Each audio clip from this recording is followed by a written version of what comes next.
avis, avec les mêmes sons, vous pouvez faire des choses beaucoup plus intelligentes localement.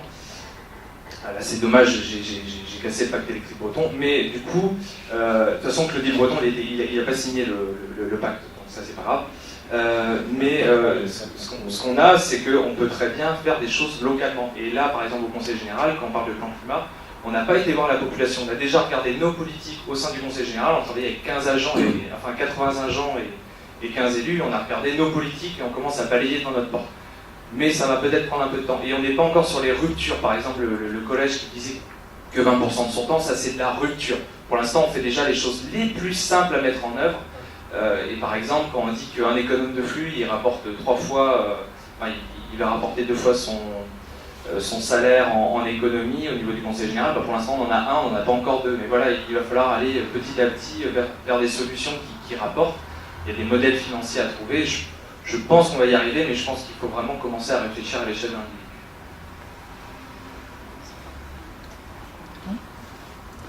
Bien. Des choses à rajouter par rapport parce que le dernier intervenant, c'est vrai qu'il y a encore beaucoup de choses à faire et à développer. Moi, oui, ben, je vais vous laisser le faire. Bon, moi, je n'avais plus grand-chose à dire, si ce n'est que, encore une fois, que l'énergie, c'est quand même l'économie de demain et d'aujourd'hui, hein, et c'est vrai qu'en pensant aux jeunes, donc il y a beaucoup de projets, beaucoup de travail là-dedans. Donc je crois que j'ai dit à peu près tout ce que je voulais dire.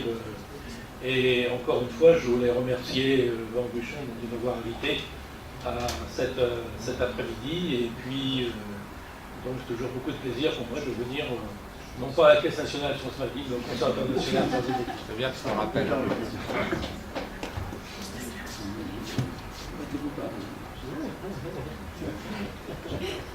Il y avait un mot de la fin.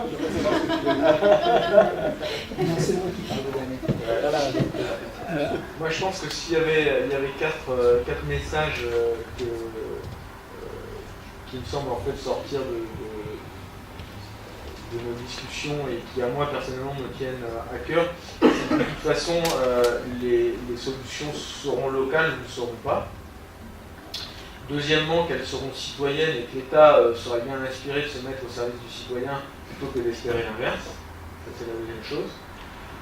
La troisième chose, c'est qu'on est tous confrontés en fait aux mêmes problèmes structurels et qu'il faut qu'on invente une manière de coopérer de façon à l'échelle du globe, c'est-à-dire en s'inspirant un petit peu de ce qui commence à exister dans le secteur privé avec des boîtes un peu créatives où le designer peut très bien être de Hong Kong, le type qui assemble sénégalais, etc. Avoir un concept d'entreprise collaborative orientée vers l'innovation qui, à mon avis, est une ressource importante.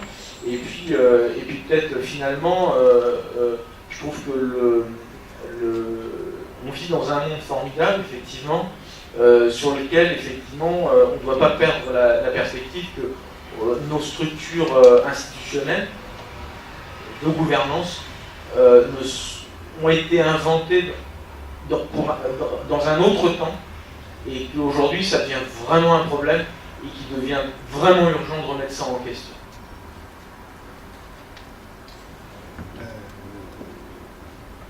Encore une fois, quand on parle de transition énergétique, je pense qu'il faut... C'est avant tout... Avant l'aspect technique, c'est une transition sociale et sociétale. Ne nous trompons pas de débat, parce que on pourrait très bien présenter plein de chiffres, et on pourrait présenter d'autres chiffres, etc. Donc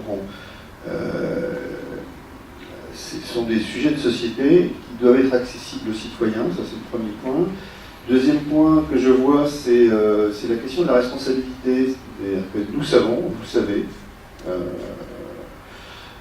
ne s'agit pas de culpabiliser, mais de responsabiliser vis-à-vis d'un certain nombre de personnes dans le monde et puis de nos générations futures.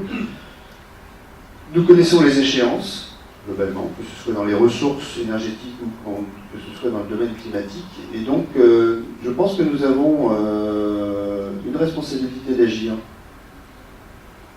réellement d'agir, et de faire notre part sur le sujet, qui peut paraître complexe, mais si chacun fait sa part, vous connaissez l'histoire, il n'y a pas de raison qu'on n'y arrive pas.